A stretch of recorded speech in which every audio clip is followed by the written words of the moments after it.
Assalamualaikum and hi everyone. So in this video I'm going to show how you can use phpMyAdmin to run SQL queries. Okay, so first you need to install either WARM server or SM. Okay, if you install SM, then you open SM control panel, and here you must also install phpMyAdmin if you want to run the MySQL queries. Okay, and then you can press start here.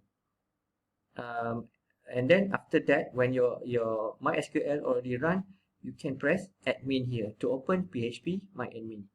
Okay, now I'm going to show how to use a WARM server. You just run the WARM server, and then you can see here on the tray icon, there's a local server, all service running. You click here and you can click phpMyAdmin. Okay, here you can log in with your login. Okay, by default the login is using a root, and you can also create a new user account for you. Okay, and root by default doesn't have any password. Okay, so you just click MySQL here and press go.